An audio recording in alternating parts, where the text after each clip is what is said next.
Rotational डायनॅमिक्सचा हा 13 नंबरचा video. मी योगेश चव्हाण,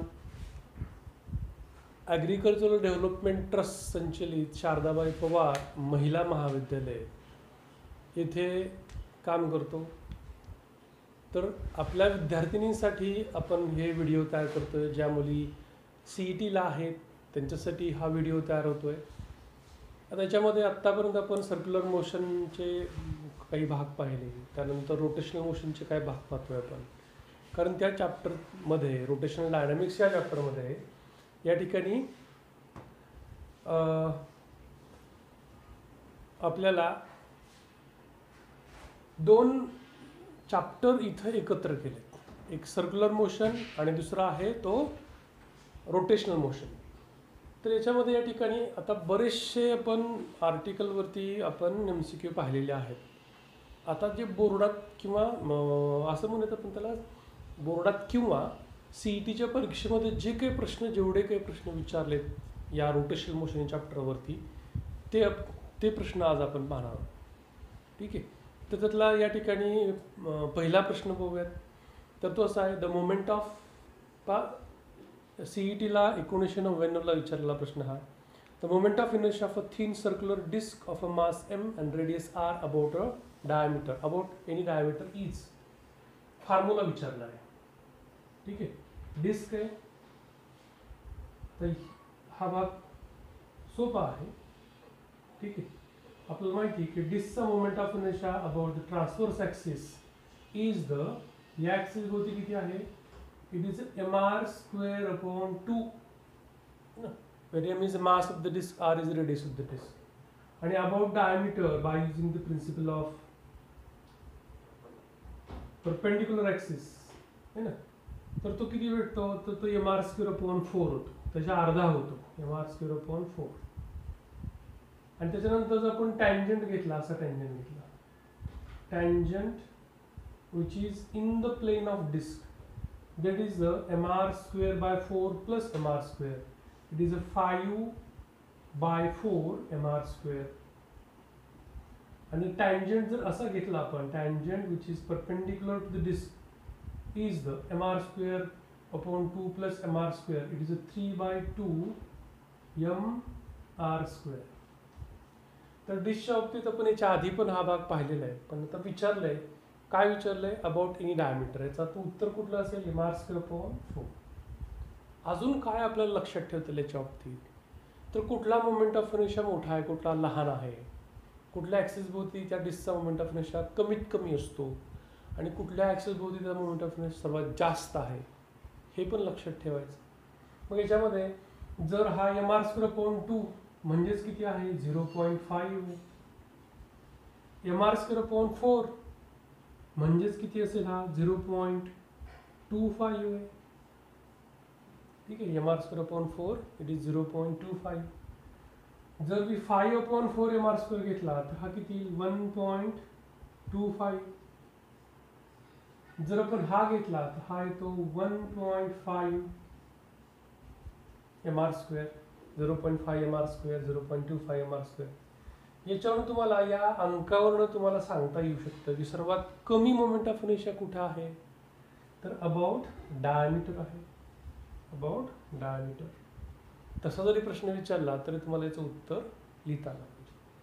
आणि सर्वात जास्त कुठे आहे, तर about the tangent which is perpendicular to its plane, that is 1.5 mr square.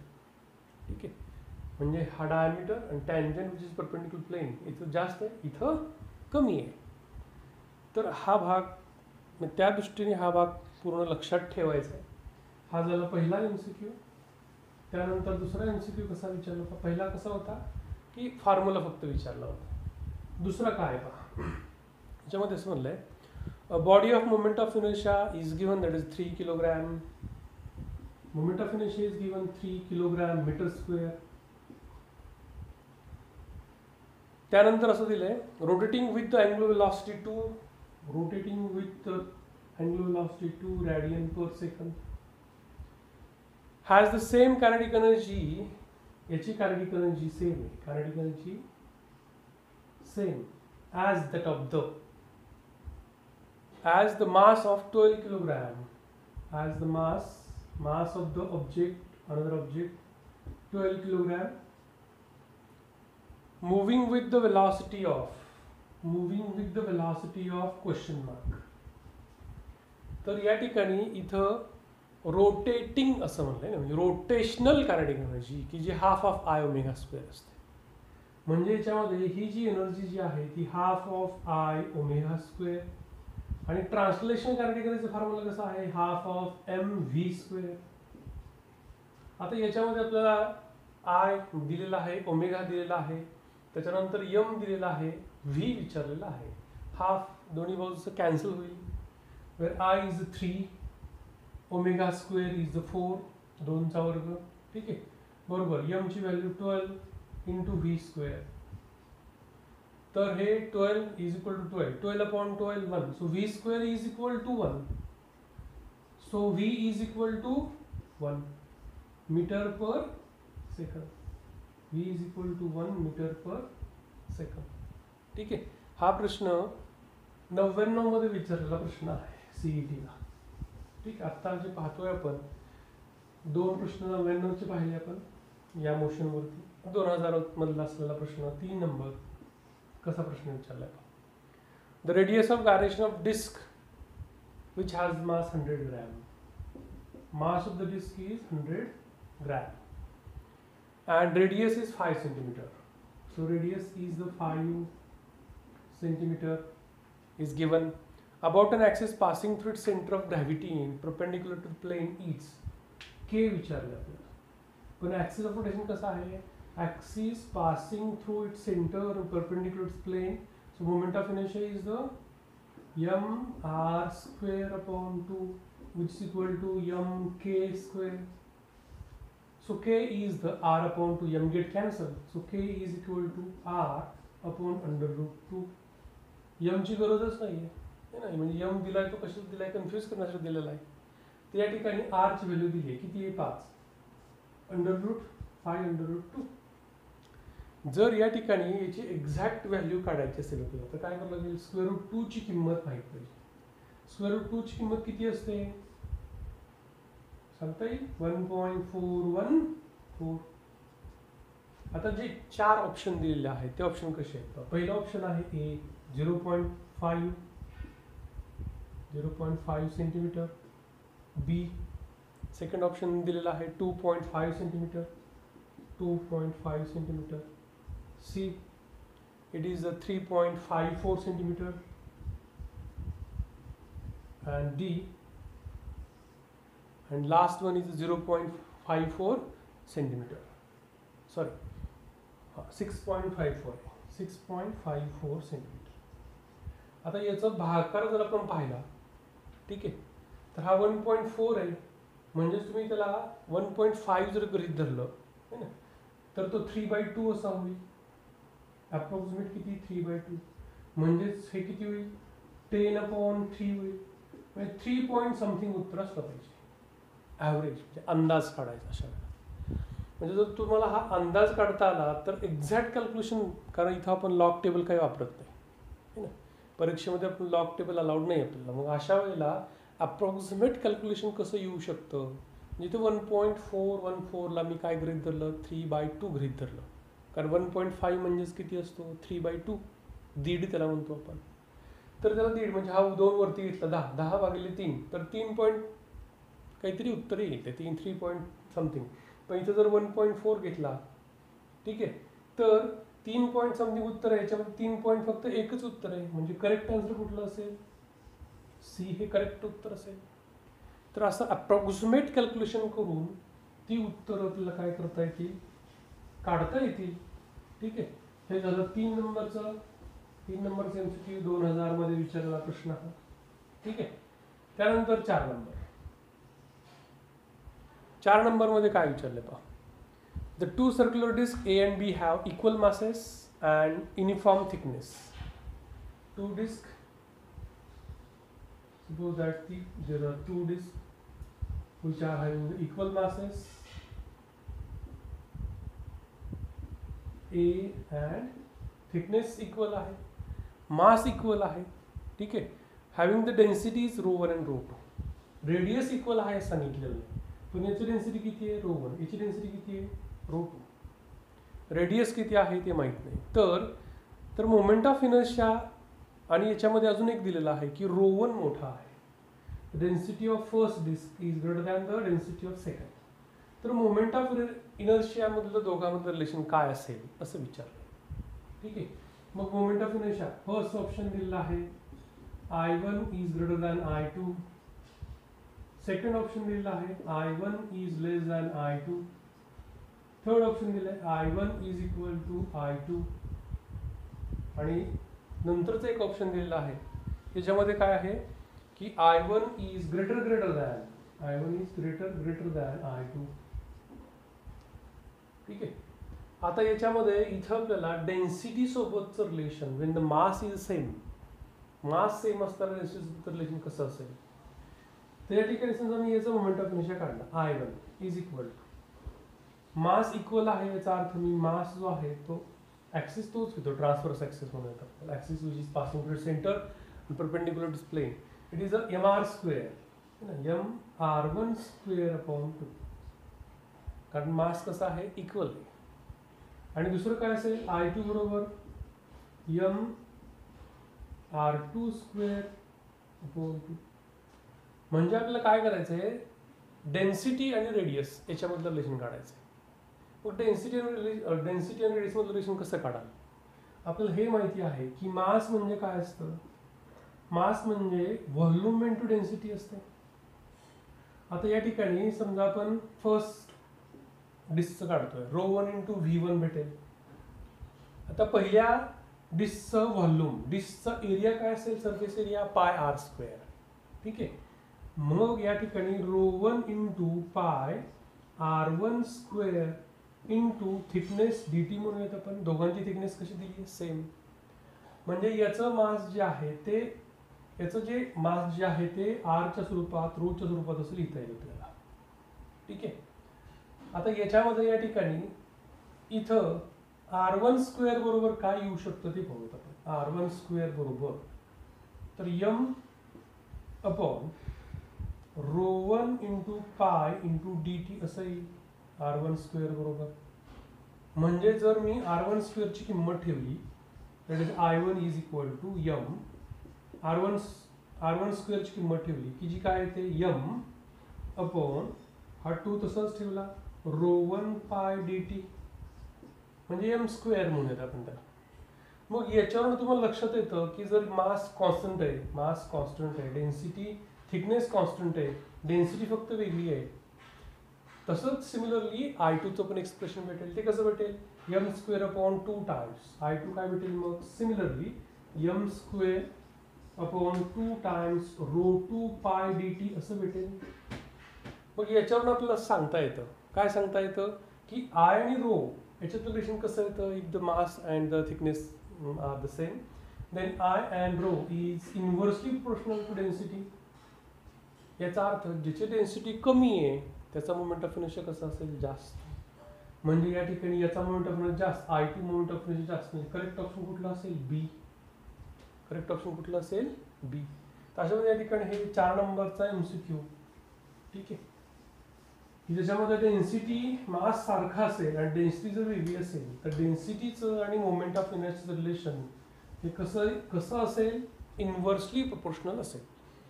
आता याच्यानंतर पुढे for increasing the angular velocity of the body by 10%, 5 number.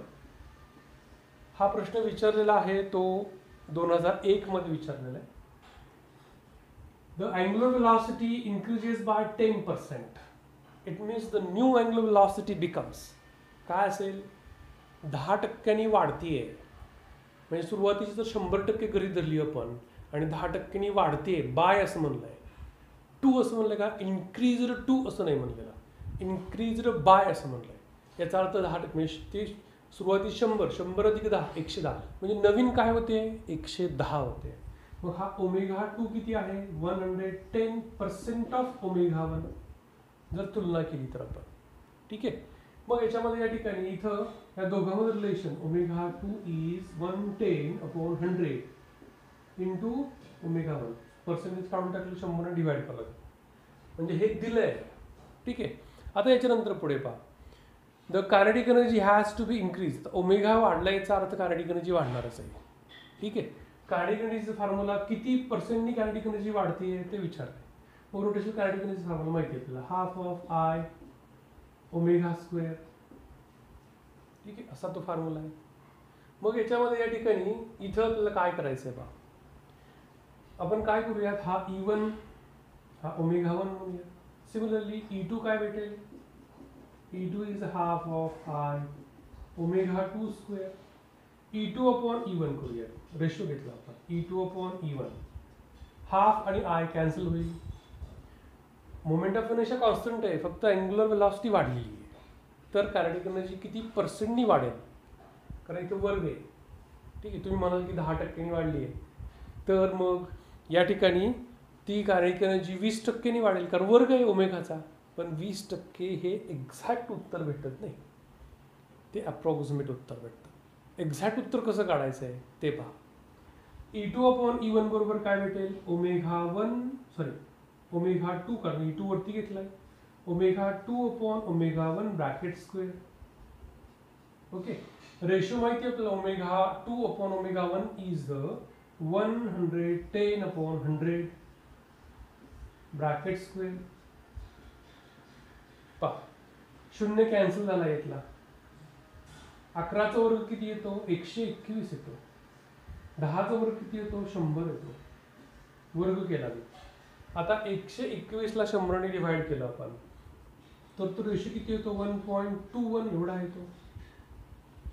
आता या दोघांच्या मध्ये काय करायचंय पहा, हा जो E2 अपॉन E1 आहे याच्यातून 1 वजा केला मी, आणि इकडून पण 1 वजा केला, म्हणजे 1.21 मायनस 1 केलं, तर शिल्लक किती राहील, 0.21 शिल्लक राहील. मी याला थोडंसं व्यवस्थित लिहिलं. कशाला, याला व्यवस्थित लिहिलं म्हणजे याच्या पुढच्या स्टेपमध्ये हे असं होईल, E2 मायनस हा E1 इकडे येतो, E1 upon E1 is equal to किती आलाय, 0.21 आलाय.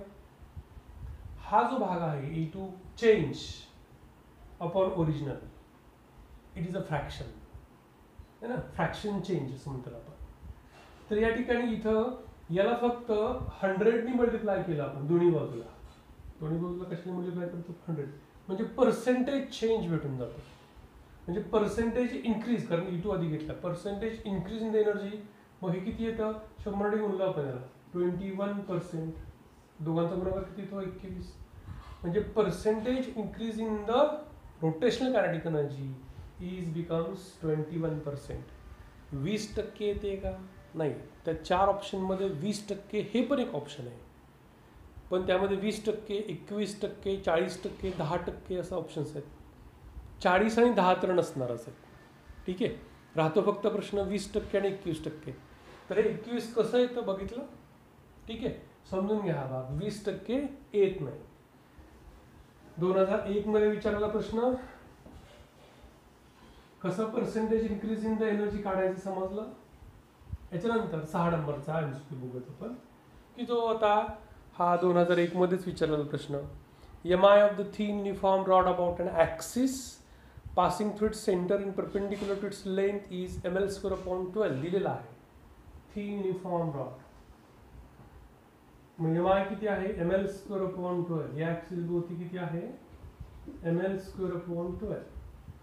ओके, तर पुढे sir, the rod is cut transversely into 2 halves, म्हणजे 2 तुकडे केले त्याचे. ट्रान्सवर्सली म्हणजे इथूनच 2 भाग केले.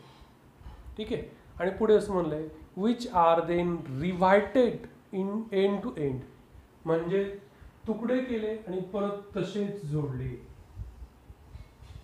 2 तुकडे केले आणि परत एंड टू एंड परत त्या दोन्ही रॉडला काय केलंय, जोडलंय. आणि परत विचारलंय, the moment of inertia of composite rod about the axis passing through its center and perpendicular to its plane. ठीक आहे, काय असेल असं विचारलंय. आता मला सांगा, या ऍक्सिस भोवती किती आहे, ml square upon 12. 2 तुकडे केले आणि परत तसेच जोडले. फरक पडणार आहे काही त्याच्यामध्ये, नाही. याचा अर्थ परत या ऍक्सिस भोवती या ठिकाणी तोच मोमेंट ऑफ इनर्शिया असेल. म्हणजे इतका सोपा, म्हणजे फक्त वाक्यरचना तुम्हाला कन्फ्यूज करण्यासाठी तो भाग दिलेला आहे. एक रॉड घेतला, त्याचे 2 तुकडे केले, परत ते जोडले आणि परत त्याच ॲक्सिस भोवती मोमेंट ऑफ इनर्शिया बदलणार आहे का? नाही. पण जर या ठिकाणी 2 तुकडे करत असताना असे न करता त्याचे असे 2 असे जर तुकडे केले असते तर मग मात्र फरक पडला असता, मास अर्ध झाला असतं, है ना. पण तसं हा MCQ नाही आहे.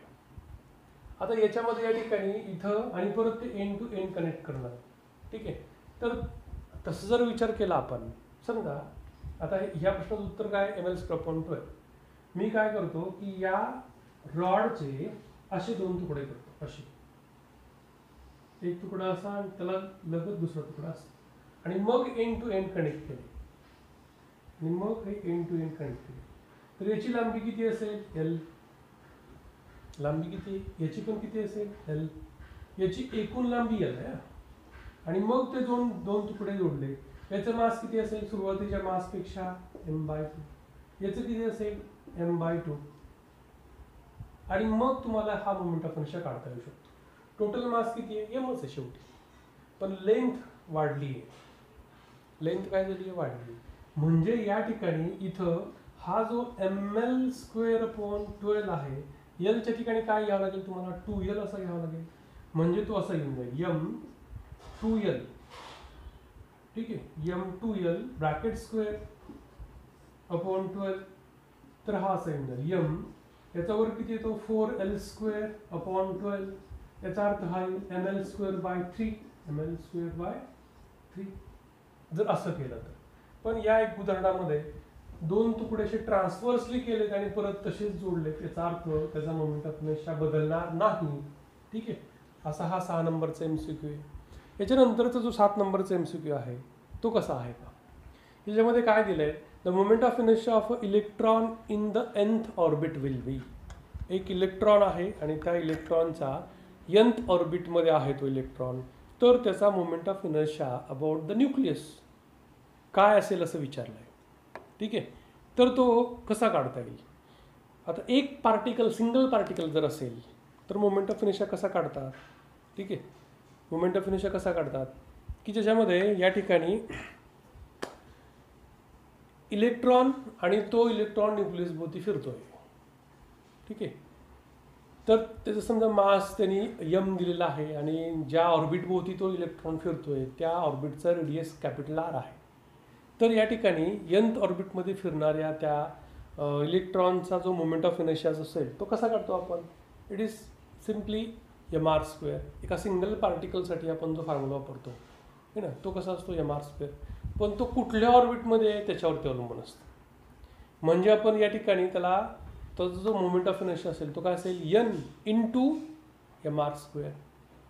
n × mr हा त्याचा फॉर्म्युला असेल. जर तो एखादा इलेक्ट्रॉन nth ऑर्बिटमध्ये असेल तर n × mr².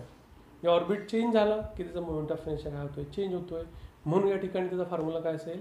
Electron which revolves in the nth orbit, the moment of inertia of that electron is the mr² × n किंवा n mr², ठीक आहे. हा त्याला 7 नंबरचा MCQ. 8 नंबरचा MCQ पाहूयात आपण. The moment of inertia of a uniform circular disc disc बऱ्याच वेळ आली आहे.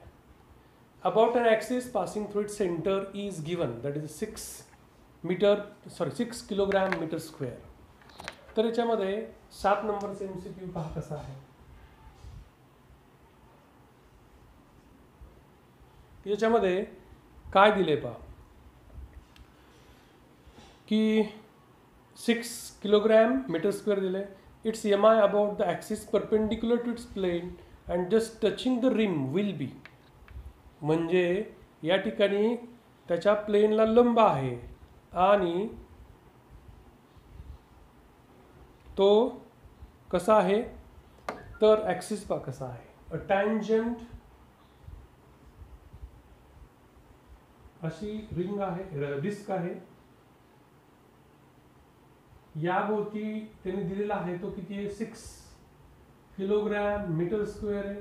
आता एक ॲक्सिस असा आहे which is perpendicular to its plane and passing through its rim म्हणजे एज, कडा, ठीक आहे. इथून तो असा ॲक्सिस असेल तर मोमेंट ऑफ इनर्शिया काय असेल, तर याच्या आधीच पाहिलं आपण है ना. म्हणजे हा काय आहे, mr²/2 आहे, की जो किती आहे mr²/2 is given, that is 6 kilogram metre square. आणि याचा मोमेंट ऑफ इनर्शिया किती असतो, म्हणजे याच्यावर mr² ची किंमत भेटेल आपल्याला. mr² ची किंमत किती भेटेल, 12. ठीक आहे, त्याची किंमत किती भेटेल, 12 किलोग्रॅम मीटर स्क्वेअर. आता या ॲक्सिस वरती मोमेंट ऑफ इनर्शिया किती असतो, इट इज 3/2 mr². 3/2 सर्वात जास्त 1.5, 3/2 mr². तर आपल्याला 3/2 mr² ची किंमत काढली आपण, किती आहे 12. म्हणजे पहा हा 6 × 3 18 येतो, 18 किलोग्रॅम मीटर स्क्वेअर. ठीक आहे, म्हणजे इथं जर 6 असेल तर इथे किती असेल 18, 3 पटीने वाढतो है ना. कारण इथे किती आहे, हा फक्त 0.5, तर हा 1.5 म्हणजे 3 पटीने वाढतो. असंही लक्षात ठेवलं तर ते तुम्हाला पटकन तुम्ही उत्तराकडे जाऊ शकता, कोण कुणाच्या किती पटीमध्ये आहे है ना. असं जरी तुम्ही लक्षात ठेवलं तर या ठिकाणी हे तिप्पट आहे, याच्यामध्ये हे काय होतं, अर्धा होतो याच्या है नाही. समजा मी अबाउट डायमीटर काढायचं मला, ठीक आहे, तर हा किती आहे, त्याच्या अर्धाच होऊन जाईल. अर्धा म्हणजे किती 3 होऊन जाईल तो, कारण mr²/4 येतो, mr²/4. ठीक आहे, तर याच्यामध्ये या ठिकाणी जर आपण काढला, समजा आपण mr²/4 असं काढलं, mr² ची व्हॅल्यू काढली आपण, किती आहे 12.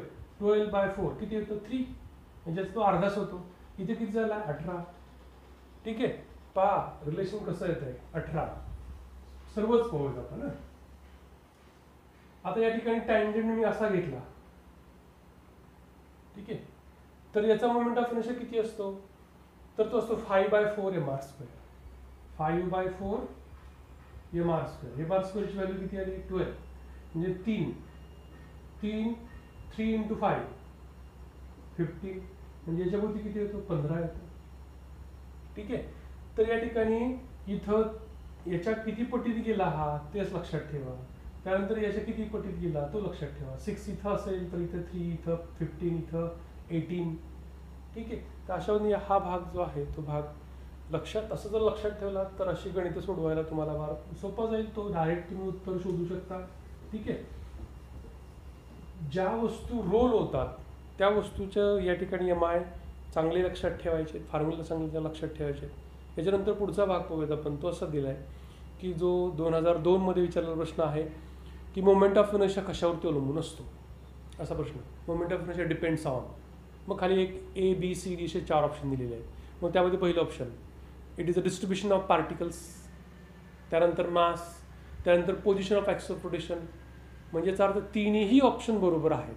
आणि चौथं ऑप्शन आहे ऑल ऑफ दिस, म्हणजे डिस्ट्रीब्युशन ऑफ मासवरती अवलंबून आहे, मासवरती अवलंबून आहे आणि ओरिएंटेशन, ॲक्सिसचं ओरिएंटेशन, या तिन्ही गोष्टीवरती मोमेंट ऑफ इनर्शिया अवलंबून आहे. म्हणून तिन्ही ऑप्शन कसे असतील, करेक्ट असतील. त्यानंतर त्या पुढचा भाग पाहूयात आपण, जो काही आहे 9 किंवा 10 नंबर.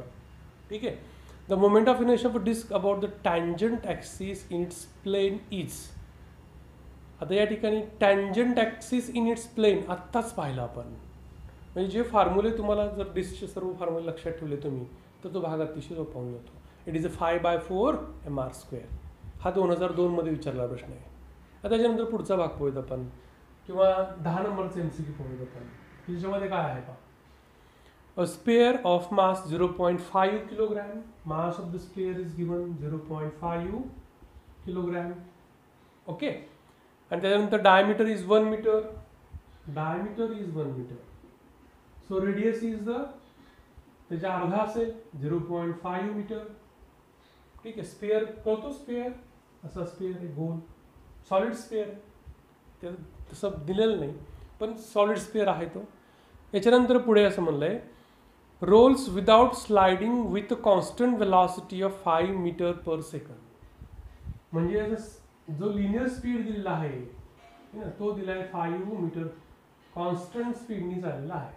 ठीक आहे, आणि रोल्स होतोय, म्हणजे तो रोल होत होत पुढे पुढे चाललेला आहे. ठीक आहे, आता इथे इन्क्लाइन प्लेन म्हणलेलं नाही आहे त्यांनी, म्हणजे तो सरफेस कसा आहे, प्लेन आहे, हॉरिझॉन्टल आहे. तर या ठिकाणी what is the ratio of rotational kinetic energy to the total kinetic energy. What is the ratio of rotational kinetic energy to the total kinetic energy?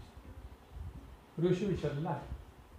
आता याच्यामध्ये स्पेअर असेल तर तो कसा रोटेट होतो? अबाउट इट्स डायमीटर रोल होत असला, about its diameter role होतोय तो, आणि पुढे पुढे पण जातोय, म्हणजे असा पण फिरतोय आणि पुढे पण जातोय. ठीक आहे. तर रोटेशनल कायनेटिक एनर्जीचा फॉर्म्युला कसा आहे? Half of I omega square, आणि एक टोटल कायनेटिक एनर्जी फॉर्म्युला कसा आहे रोलिंगसाठी? Half of M V square 1 plus K square upon R square, असा तो फॉर्म्युला आहे. आता याचा मोमेंट ऑफ इनर्शिया पहा कसा आहे? About diameter it is 2/5 mr square is equal to mk square in terms of radius of gyration. M get cancelled, so k square upon r square for the sphere is 2/5. हा फक्त इकडे घेतला 2/5, आणि इथे माहितीये इथं आपण आता याच्या पुढची स्टेप हा हाफ हाफ कॅन्सल केला. समजा इथे I is the mk square, omega is the v upon r, so it is v square upon r square upon mv square 1 plus k square upon r square. याचा अर्थ mv square cancel होईल, म्हणजे शिल्लक काय राहतं पहा? It is a k square upon r square upon 1 plus k square upon r square, एवढं शिल्लक होईल. ठीक आहे. आता k square upon r square for the solid square माहिती आहे किती आहे? 2/5. किती आहे? 2/5. मग ती व्हॅल्यू ठेवली आपण किती? 2/5. इथं 1 प्लस 2/5, 2/5 तसंच ठेवलं. ठीक आहे. 1 प्लस 5 प्लस 7/5. ठीक आहे. तर याच्यामध्ये या ठिकाणी इथं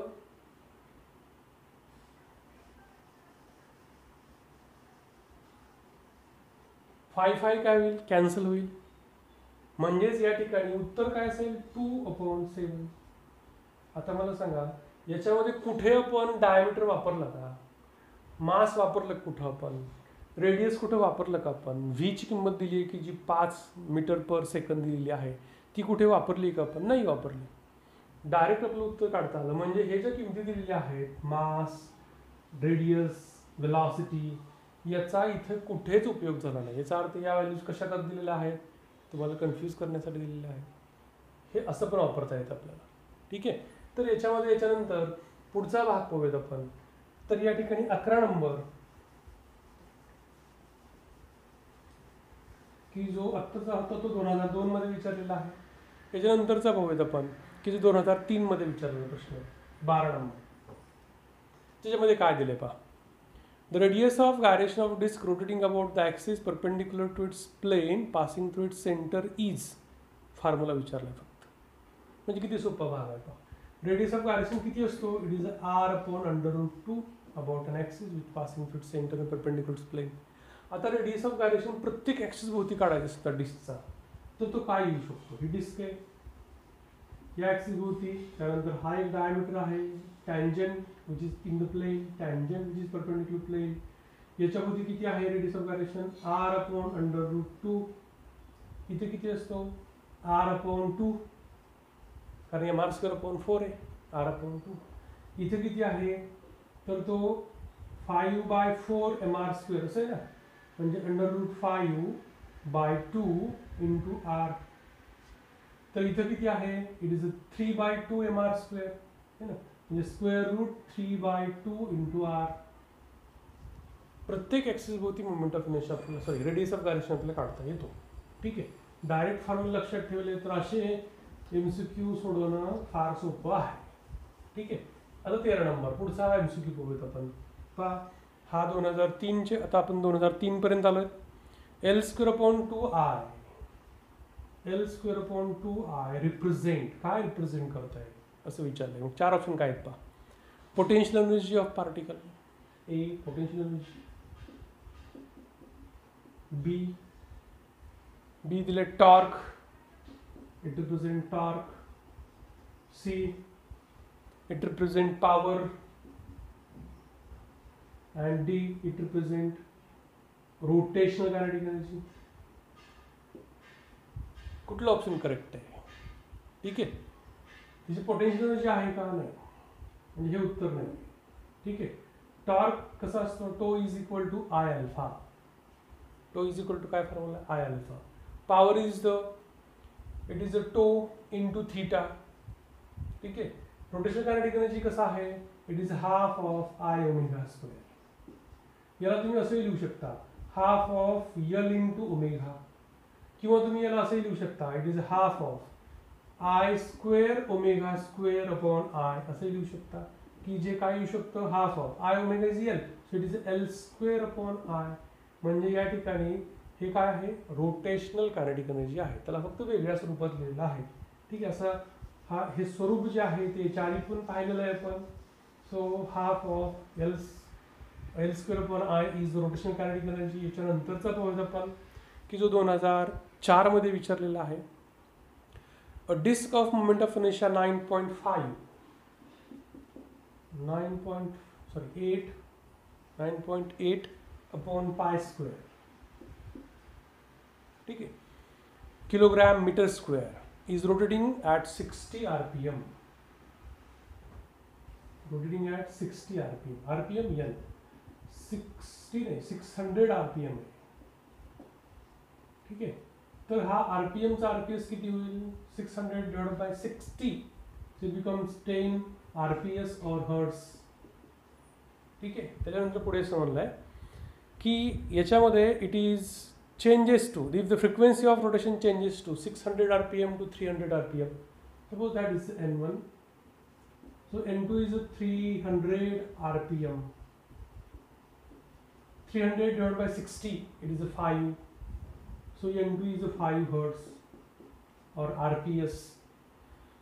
आता याच्यानंतर पुढे पहा काय दिलं. Then what is the work done?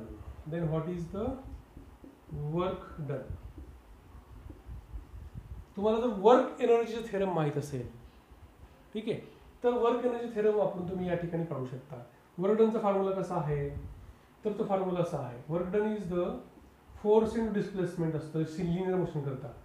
म्हणजे इथं काय असेल? Torque into angular displacement. हा एक फॉर्म्युला आहे. ठीक आहे. आणि वर्क डनचा दुसरा फॉर्म्युला काय? Change in kinetic energy. Change in kinetic energy, rotation kinetic energy, half of I. ठीक आहे. हाफ ऑफ आय इंटू ओमेगाच्या ठिकाणी आपलं काय ठेवायचं आहे? 2 पाय. हा फॉर्म्युला कसा असतो? ओमेगा. आता चेंज कसा असेल? हा मोठा आहे म्हणून हा आधी घेऊयात आपण. ठीक आहे. Omega 1 square minus omega 2 square. कारण एनर्जी आहे म्हणून. ठीक आहे. तर या ठिकाणी कारण वर्क डन आहे, तर याच्यामध्ये half of I omega is a 2 pi N. Omega is the 2 pi N. So omega square is a 4 pi square N square. So it is a 4 pi square common दोघांमध्ये. So it is N1 square minus N2 square. ओमेगाची किंमत ठेवली आपण. Omega 1 बरोबर काय असेल? Omega 1 square बरोबर असं असेल. ओमेगा 2 स्क्वेअर बरोबर काय असेल? 4 पाय स्क्वेअर N2 स्क्वेअर असेल. आता पहा, प्रत्येकाची किंमत माहिती आपल्याला, ती प्रत्येकाची किंमत ठेवली आपण. It is half of what is I? It is 9.8 upon pi square into 4 pi square. N1 चा वर्ग 100 वजा 5 चा वर्ग 25. ठीक आहे. याच्यामध्ये पाय स्क्वेअर गेट कॅन्सल. दोन्ही भाग दिला आपण, हे 2 येऊन जाईल. म्हणजे शिल्लक राहिलेला भाग जो आहे तो जर लिहिला आपण या 14 नंबरच्या MCQ मध्ये, तर तो भाग असा लिहिता येईल 2 इंटू 9.8. 2 इंटू 9.8 कारण 2 शिल्लक राहिलेला आहे इंटू दोघांची वजाबाकी किती येते? 75. ठीक आहे. आता याच्यामध्ये या ठिकाणी इथं वर्क डन कुठलंही असलं, रोटेशनल मधलं असेल किंवा मग लिनियर मोशन असेल, एकक काय? जूल असेल. तर या ठिकाणी या दोघांचा गुणाकार किती येतो? 150 येतो. 150 इंटू 9.8. ठीक आहे. तर या ठिकाणी हे कॅल्क्युलेशन जे आहे ते कसं करावं? तर याला तुम्ही असंही करू शकता 15 इंटू 98 असंही करू शकता. पण उत्तर काय आहे ते बघूयात आपण आधी. तर उत्तर हे या ठिकाणी ए 1470 जूल, बी जे आहे ते 1452 जूल, सी 1576 आणि डी जे आहे ते 1632. आता या दोघांचा जर गुणाकार केला आपण 15×96 सॉरी या ठिकाणी दोघांचा गुणाकार केला आपण तर हा गुणाकार किती बघूयात. या ठिकाणी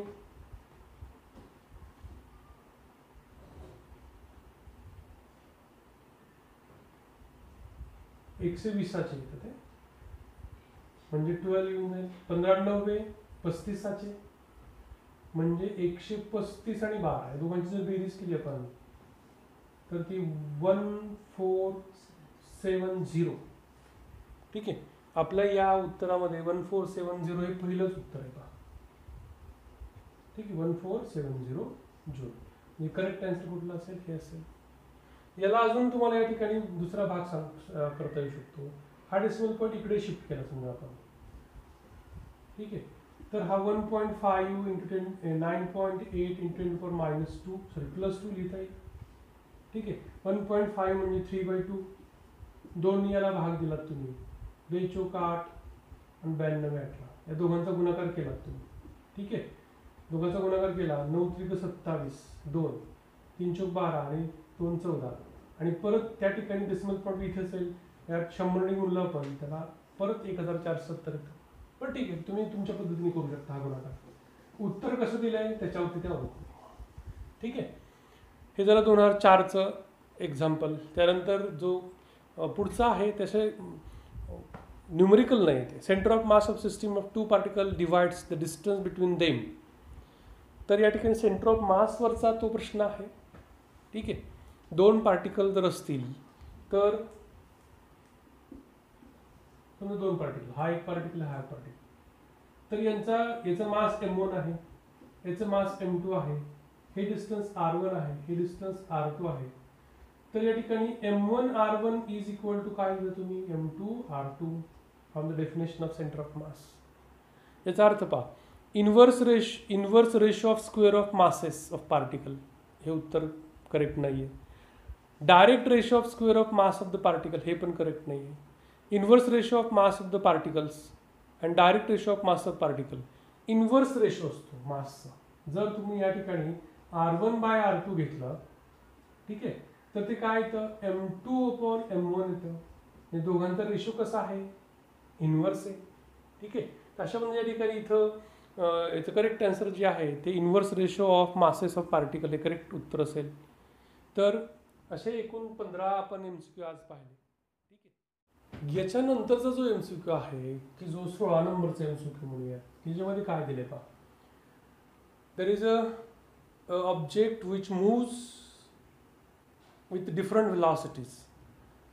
So particle which moves 20 seconds with velocity 20 second एवढ्या वेळेकरता it moves with velocity 3 meter per second. Then for another 20 seconds it moves with the velocity it is 4 meter per second. Then for the next 20 seconds it moves with the velocity 5 meter per second. And then find the what is the average velocity of the particle असं विचारलं आहे. मार्च 2014 मध्ये किंवा 2004 मध्ये विचारलेला हा प्रश्न CETला. त्याच्यामध्ये इथे लक्षात ठेवायचं आहे की हे जे हा जो वेळ आहे तो वेळ कसा आहे कॉन्स्टंट आहे. ठीक आहे. वेळ कसा आहे कॉन्स्टंट. म्हणून या ठिकाणी या तिघांचा ॲव्हरेज आपण जर काढला आपण V1 V2 V3/3 तर त्या तिघाची मधली व्हॅल्यू ही आहे म्हणजे तुमचं उत्तर कुठलं असेल 4 मीटर पर सेकंद. ठीक आहे. त्याच्यानंतर पुढे काय विचारलं आहे डायमेन्शन ऑफ अँग्युलर मोमेंटम. पुढच्या MCQ मध्ये काय विचारलं आहे डायमेन्शन ऑफ अँग्युलर मोमेंटम की जे कसं आहे तर L चा फॉर्म्युला त्याचा एकक किंवा डायमेन्शन कसे काढायचे आय ओमेगावर नाही काढायचे. ठीक आहे, कसे काढायचे? It is a moment of linear momentum, it is a MRV किंवा R into MV, moment of linear momentum. याचं एकक किती आहे? किलोग्रॅम, मासचं किलोग्रॅम. याचं मीटर, याचं metre per second, so metre square per second हे अँग्युलर मोमेंटमचं एकक आहे. तर याचं डायमेन्शन्स काय असतील? M एक वेळेस आहे, L दोन वेळेस आहे आणि T एक वेळेस आहे, पण तो डिनॉमिनेटरमध्ये आहे. न्यूमरेटरला गेल्यानंतर तो मायनस होईल. M1 L2 आणि T⁻⁻1 हे त्याचे काय आहेत? डायमेन्शन्स आहेत. ठीक आहे, तर याच्यानंतरचा एक MCQ पाहूयात आपण की जो कसा आहे. The torque is given, that is a 200. पुढचा MCQ एक घेऊयात आपण. 2000 newton metre and with the angular acceleration alpha is given 2 radian per second square. Then find the moment of inertia of the object. The moment of inertia of the body is, so we know the relation between them. Tau is equal to I alpha, so I is equal to tau upon alpha. So tau is a 2000 upon 2, so it is 1000. So moment of inertia is 1000 kilogram metre square. ठीक आहे, तर अशा म्हणजे या ठिकाणी याचं हे उत्तर असेल. थांबूयात आपण इथेच.